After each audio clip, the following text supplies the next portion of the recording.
Perkenalkan, nama saya Rizky Dani Sikil Nababan dari kelas PKUA 2018 dengan NIM 61831212.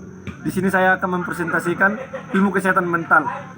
Ilmu kesehatan mental diartikan sebagai ilmu yang memperhatikan mental atau jiwa, yang objek dan fokusnya adalah manusia.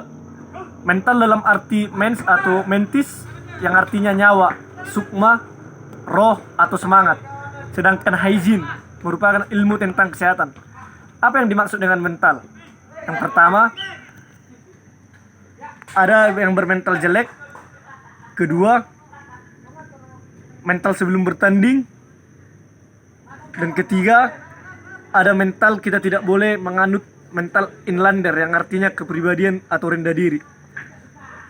Dan mental yang keempat merupakan mental Pancasila, yaitu merupakan mental yang menjiwai diri kita sendiri. Adapun pengertian kesehatan mental menurut Zakia Derajat pada tahun 1979 merupakan terhindarnya seseorang dari gejala-gejala gangguan dan penyakit jiwa, dapat menyesuaikan diri, dapat memanfaatkan segala potensi bakat dan semaksimal mungkin, dan membawa kebahagiaan bersama dan tercapainya keharmonisan dalam hidup.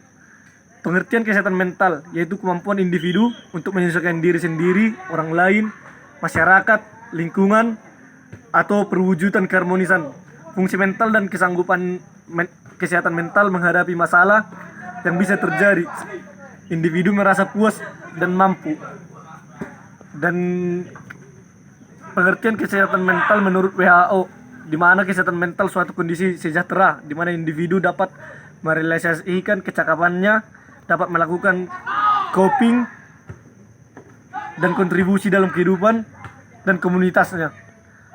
Adapun faktor-faktor kesehatan mental seperti faktor internal yang meliputi yang pertama kondisi fisik, yang kedua kondisi psikologis, yang ketiga keagamaan, keempat sikap, dan faktor eksternal di mana yang terdiri dari tiga bagian, yaitu faktor ekonomi, budaya, lingkungan, keluarga, masyarakat, dan pendidikan.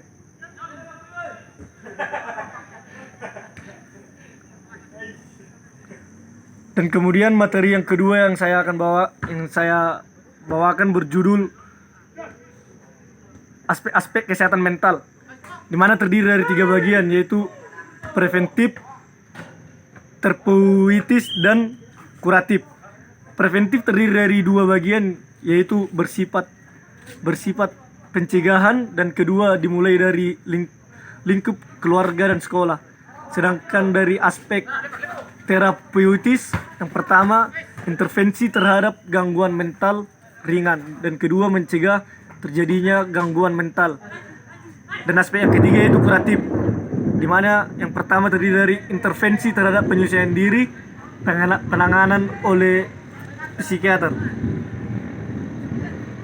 Kesehatan mental, bagian internalnya terdiri dari kesehatan mental tidak semata-mata berkaitan dengan terbebasnya individu dari gangguan mental, tapi juga berkaitan dengan kesehatan fisik dan perilaku. Sehat itu harus meliputi seperti sehat spiritual, psikologis, sosial, dan jasmani. Cakupan yang luas dari kesehatan mental memiliki beberapa bagian seperti saling ketergantungan dalam fungsi mental, fisik, dan sosial. Sehat mental mengandung pengertian adanya keseimbangan yang menyangkut diri sendiri, hubungan dengan orang lain, dan komunitas, serta individu memahami bagaimana cara untuk mencapai peningkatan ke arah kondisi tersebut. Bagaimana cara mengenalinya? Kesehatan mental merupakan kondisi yang bersikap kontinu, di mana setiap kondisi kesehatan mental individu memiliki berbagai nilai yang berbeda-beda, seperti sulit dikenali kecuali menunjukkan gejala yang menonjol.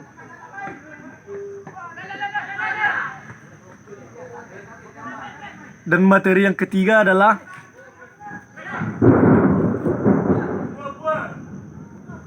kepribadian atau personality, kunci dalam menyesuaikan diri dan tercapainya kesehatan mental.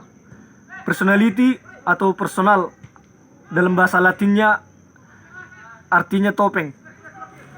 Melalui yang artinya sonare, membunyikan. Kepribadian merupakan keseluruhan sikap, perasaan, ekspresi, dan temperamen seseorang. Sikap, perasaan, ekspresi, dan temperamen itu akan terwujud dalam tindakan. Bisa. Enggak. Kepribadian merupakan keseluruhan sikap, perasaan, ekspresi, dan temperamen seseorang. Sikap, perasaan, ekspresi, dan temperamen itu akan terwujud di dalam tindakan seseorang jika dihadapkan pada situasi tertentu. Sikap adalah tingkah laku manusia yang dapat dinilai orang lain dalam kehidupan sehari-hari, dalam lingkungan keluarga dan masyarakat. Dalam arti ada kata temperamental merupakan kondisi psikologis seseorang yang cepat naik darah atau sensitif, cepat marah-marah dalam menghadapi suatu masalah. Ini dapat dikenali dari wataknya. Watak merupakan karakter bawaan dari lahir, selaku sifat yang turun dari gen ayah atau ibu ke anaknya yang sifatnya dominan.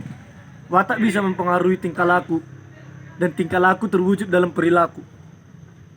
Perkembangan manusia. Fase perkembangan manusia yang terdiri dari bayi, anak, remaja, dewasa, dan lansia. Dan faktor yang mempengaruhi perkembangan manusia yaitu yang pertama terdiri dari keturunan, lingkungan, kematangan, keluarga. Dan bagian kedua terdiri dari status sosial, budaya, dan suku. Kepribadian yang sehat bisa dinilai dari mampu menilai sendiri secara realistik, mampu menilai diri apa adanya, dan kedua, mampu menilai situasi secara realistik dan menghadapi situasi dalam kehidupan yang dialaminya. Dan yang ketiga, mampu menilai prestasi yang diperoleh secara realistik. Dan keempat, menerima tanggung jawab. Dia mempunyai keyakinan terhadap kemampuan mengatasi masalah-masalah kehidupan yang dihadapinya. Kepribadian yang sehat juga memiliki kemandirian yang baik, dapat mengontrol emosi dengan baik, dan yang ketujuh, dapat berorientasi dengan tujuan, mampu memiliki tujuan dengan baik.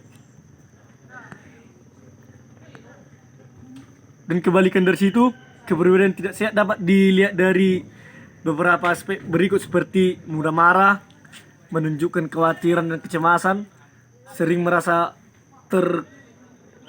tertekan atau stres. Dan kelima, ketidakmampuan menghindari dari perilaku menyimpang meskipun sudah diperingati atau dihukum. Kepribadian tidak sehat juga dapat dilihat kebiasaan berbohong, hiperaktif, bersikap memusuhi semua bentuk otoritas, sulit tidur, dan senang mencemooh orang lain. Baiklah, demikian presentasi dari saya. Jika ada kekurangan dan kata-kata yang tidak berkenan, saya memohon maaf. Saya ucapkan terima kasih. Salam olahraga.